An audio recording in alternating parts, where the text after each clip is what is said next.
Olá, pessoal! Nessa parte 7 da nossa série sobre componentes dinâmicos, a gente vai um pouco além dos atributos de tamanho e posição, entrando um pouco agora na rotação das peças, ou seja, trabalhando com o eixo azul do SketchUp para alternar o estado dessa porta de aberta para fechada. E além disso, a gente também vai explorar um pouco mais da hierarquia dos componentes. Então aqui eu já fiz essa porta e fiz um componente dela para ganhar um pouco de tempo.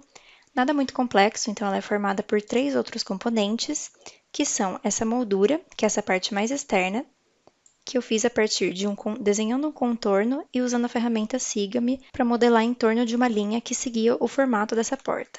Outro componente é a folha da porta em si, que é a parte que abre, que eu fiz a partir de um retângulo simples puxado de encontro com essa moldura.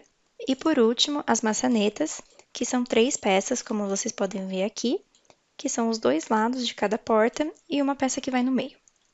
Primeiro, eu quero que o usuário tenha a opção de interagir com essa porta para fazer com que ela abra em 90 graus. Então, eu vou adicionar um atributo de rotação aqui no componente de folha, e vai ser essa rotação em torno do eixo Z. Mas antes de qualquer coisa, ligando aqui o modo raio-x no menu Estilos de face, eu vou conferir onde está a origem do eixo dessa peça. Então, aproximando aqui, eu vou entrar no modo editar das 2 peças, tanto da porta como um todo, quanto da folha. E no caso, essa origem está aqui nesse ponto interno da folha. Mas como eu quero que essa porta gire em torno desse ponto de fora aqui, para que ela não sobreponha o batente quando for rotacionada, eu vou clicar na ferramenta Eixos e dentro do contexto do componente da folha, eu vou selecionar minha nova origem, que é esse ponto aqui, clicar novamente. E quando eu clicar fora desse contexto, vai aparecer essa mensagem e eu vou selecionar sim. E agora, entrando novamente aqui, a gente vê que a origem foi alterada para esse ponto. Feito isso, agora a gente pode atribuir um valor aqui para essa porta. Eu vou tirar o modo raio-x. E digitando 90 aqui, que é o ângulo que eu quero dar de abertura, eu vejo que a porta vai exatamente para onde eu quero que ela vá. Mas é claro, a gente já percebe aqui que as maçanetas não vão acompanhar esse componente. E para resolver isso, eu poderia novamente recorrer à mudança de origem aqui dos eixos, mas mais para frente essa pode não ser a melhor opção de modelagem.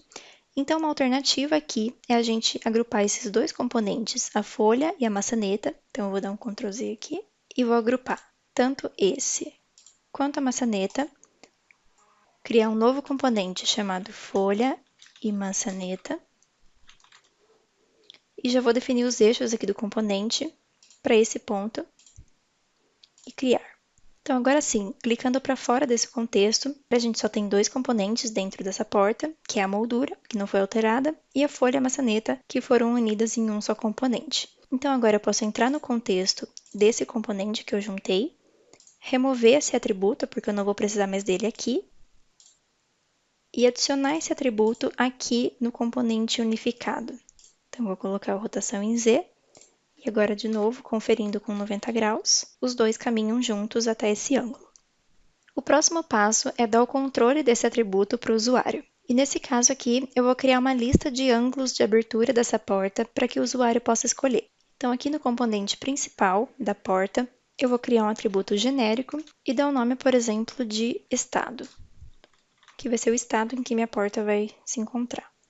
E entrando aqui nos detalhes desse atributo, eu vou dizer que ele vai ser uma lista para o usuário, e aqui vou colocar uma opção chamada fechada, que vai ter um valor de 0, e outra opção aberta, que vai ter um valor de 90.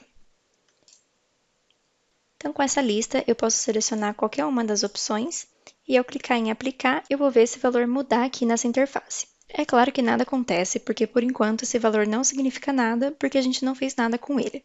Mas agora sim, eu venho aqui nesse componente em que eu tinha inserido a rotação em Z, e vou escrever aqui que ele vai ser igual esse meu atributo de estado, e dou Enter.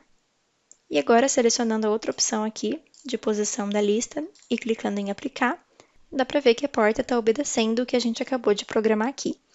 Isso porque cada opção selecionada pelo usuário nessa lista vai definir um valor específico para esse atributo de estado, que por sua vez vai determinar o ângulo real de rotação desse componente da folha.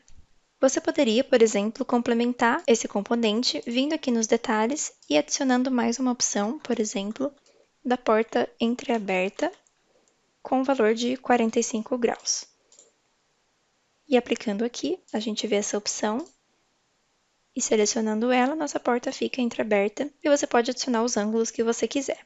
Então hoje ficamos por aqui e espero que esse vídeo tenha ajudado a entender um pouco mais dos diferentes modos que podemos trabalhar com componentes dinâmicos. Não esqueça de curtir esse vídeo e se inscrever no nosso canal. Até mais!